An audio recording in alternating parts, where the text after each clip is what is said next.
Good morning and welcome back to my channel. नोंथांमोनखौ आंनि YouTube चेनेलाव बयखौबो बरायबाय। आसा खालामो नोंथांमोनहा आंनि भिडिअखौ नायलांगोन होननानै। दिनैनि भिडिअआनो जाबाय नोंथांमोनहा थाम्बनेल नायनानै मिथिबाय जानांगौ। एनीवे बे भिडिअआनो जादों ट्रान्सलेटर एपनि सोमोन्दै। ट्रान्सलेटर एपखौ गावनि मबाइलावनो माबोरै इनस्टल खालामनानै गुबुन गुबुन लेंगुवेज रावफोरखौ ट्रान्सलेट खालामना सोलोंनानै लानो हायो।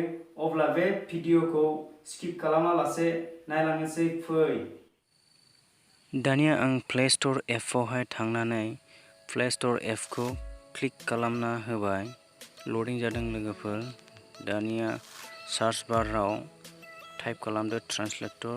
बेवहाय अलरेडि गाहायाव ट्रान्सलेटर ओंखारबोनायखाय आं बेखौ क्लिक खालामना होनोसै। बेवहाय गोबां रोखोमनि ट्रान्सलेटर एप ओंखारदों। जाय एपखौ आंनो नांगौ बे एपखौ आं नागिरगासिनो लोगोफोर।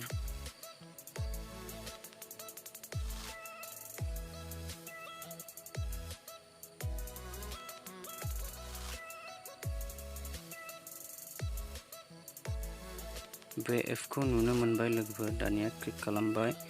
बेवहाय अल लैंग्वेज ट्रान्सलेटर, भइस ट्रान्सलेट टेक्स्ट। बे एपखौ अलरेडि आं सिगाङावनो इनस्टल खालामना दोनखादोंमोन लोगोफोर। दा आं बेखौ अपेन खालामनाय नंलिया। दा सिदा बेक थांनानै जेराव आं बेखौ इनस्टल खालामना दोनदोंमोन बे एपजोंनो आं ट्रान्सलेटर एपखौ अपेन खालामनोसै। दा नुनो मोनबाय, क्लिक खालामना होनोसै। क्लिक खालामनाय लोगो लोगोनो गोजौआव मोनसे टाइप हियार खथा नुनो मोनदों आरो गाहायावबो मोनसे खथा नुनो मोनदों।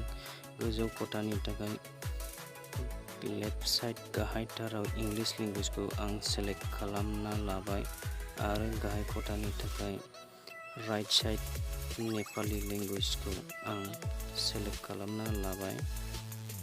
बेवहाय गोबां रोखोमनि लेंगुवेज सेलेक्ट खालामनानै ट्रान्सलेट खालामना नायनो हायो लोगोफोर। दानिया आं इंलिश लेंगुवेजखौ टाइप खालामनानै नायनो नागिरदों लोगोफोर। बेवहाय YOU इंलिशआव आं टाइप खालामबाय। दानिया ट्रान्सलेटआव क्लिक खालामना होबाय। दानिया नेपालियाव ओंखारबाय थबाय, माने बर'आव नों। बेबादिनो ट्रान्सलेट खालामना लेंगुवेज सोलायनानै नायबाय थानो हायो लोगोफोर। दानिया आं हिन्दी लेंगुवेजखौ सेलेक्ट खालामना नायबावनो नागिरदों। दा आं हिन्दीखौ नागिरगासिनो लोगोफोर।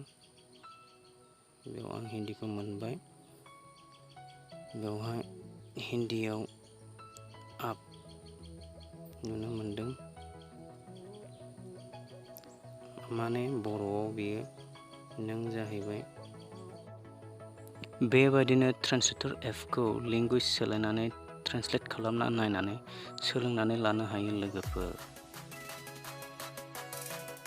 नोंथांमोना ट्रान्सलेटर एपनि सोमोन्दै भिडिअ खालामनायखौ मोजां मोनदोंब्ला लाइक, कमेन्ट, शेयार आरो साबस्क्राइब खालाम। आरो बे एपखौ डाउनलड बा इनस्टल खालामनो गोसोब्ला बे भिडिअनि गाहायाव डिसक्रिप्शननि लिंकआव थांना खालामहैनो हागोन।